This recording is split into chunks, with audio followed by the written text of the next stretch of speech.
The presidential campaign heats up, and the nuns on a bus hope to make a difference. Find out what they want the candidates to focus on. Two couples get the all-star acts, so what will it take for the remaining couples to stay in the dance competition?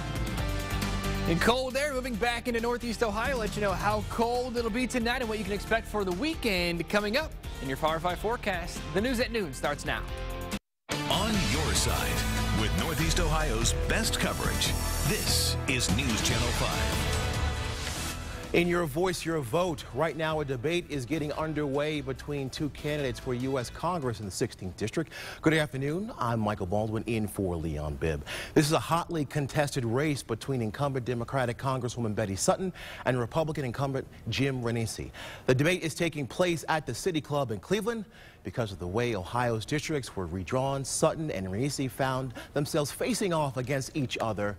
We'll bring you highlights of the debate later today on air and online at newsnet5.com. Meanwhile, on the presidential campaign trail, Republican Mitt Romney will visit 3 Ohio cities today: Shelby, Mount Vernon, and Delaware. Last night, he held a rally in Cuyahoga Falls with New Jersey Governor Chris Christie. Meantime, President Obama is not campaigning today. He was at Ohio State University last night and will campaign in Florida tomorrow. And don't forget, Thursday night is the only vice presidential debate. You can watch it here on News Channel 5. During the debate, News Channel 5's John Cossack will host a web chat with both our Democratic analysts, Peter Lawson-Jones, and our Republican analyst, Lee Waingart. Afterwards, they're going to give their take on each candidate's performance and on News Channel 5 at 11. And during the next presidential debate, Pizza Hut is making a unique offer.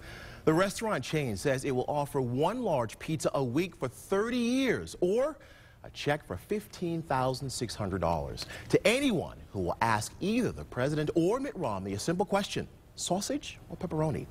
The debate is next Tuesday. The deadline to register to vote in Ohio is now behind us. About 7.9 million Ohioans are registered to vote in the November election. That's down from last presidential election in 2008. In Cuyahoga County alone, there are about 80,000 fewer registered voters than there were 4 years ago.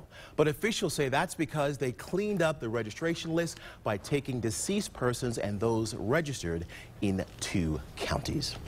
The nuns on the bus are hitting the road again. Their bus tour started in Cincinnati today and will travel throughout the state for 5 days. The group of Roman Catholic nuns will urge political leaders to focus on the state's most vulnerable residents and not just the wealthy. They plan to visit Catholic-sponsored social service agencies they say would be harmed by federal budget cuts. Stops include Dayton, Lima, Cleveland, and Columbus.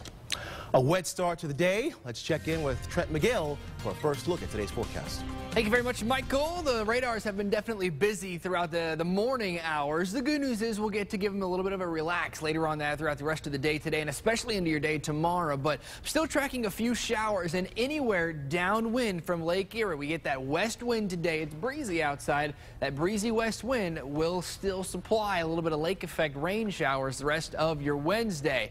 But that'll just last the rest of today. We should start to clear out overnight tonight. Right now, tracking a little bit of rain right now, moving into Euclid through University Heights towards Mentor, Chester. This will push out of Cuyahoga County into Lake and Geauga counties within the next 35 minutes or so. So we'll be watching this throughout the rest of the next couple hours as well. A few showers in southern Ashtabula County, but for the most part, most of Northeast Ohio is on the drier side, but the clouds we're seeing sticking around are keeping us from warming up much at all. 47 right now in Worcester, 47 Akron, Canton the same, 46 in Youngstown. We will get into the lower and middle 50s as the day goes on, but we still have to keep our eyes on a few isolated showers out there. And then tonight, when things clear out, temperatures are going to drop. Don't forget, you can connect with me on Facebook and Twitter. I'm at Trent M. Weather. Stick around, though. Your full forecast going up in just a little bit. We're likely to see a few 20s on the map, Michael. It'll be cold tonight. All right, Brian. Thank you very much. New at noon, fire investigators are now trying to determine what sparked an apartment fire at a complex in Sheffield Lake early this morning. The fire was reported about 7:30 on Lake Road. There were no injuries, but multiple departments were called to lend a hand. An overnight crash in Garfield Heights sent a man to the hospital. Police say the man crashed his car into an oak tree in front of a home on McCracken Boulevard. The car was then stopped by a parked truck. Pieces of the car hit the house, I mean, it was a sound that I'd never heard before. And, yeah, to come out, you know, there's like the bumpers laying on my front porch. Yeah. You know, I mean, there was spare tire came out of the trunk and apparently looks like it hit my house, like 6 inches from being in my living room. Police tell us there was an incident at Bonkers Cafe about a mile from the crash site involving the driver, but so far they haven't released any more information. Jury selection continues today for the teenager accused of luring people to their deaths by offering a job on Craigslist. 17-year-old Brogan Rafferty is being tried as an adult and could get life in prison. Now, last year, 3 men were killed after responding to phony job ads. Prosecutors say Rafferty and Richard Beasley posted them. Both have pleaded not guilty. Fewer people are placing bets and pulling the slots at Cleveland's Horseshoe Casino and Hollywood Casino Toledo. Both places brought in just under $37 million last month.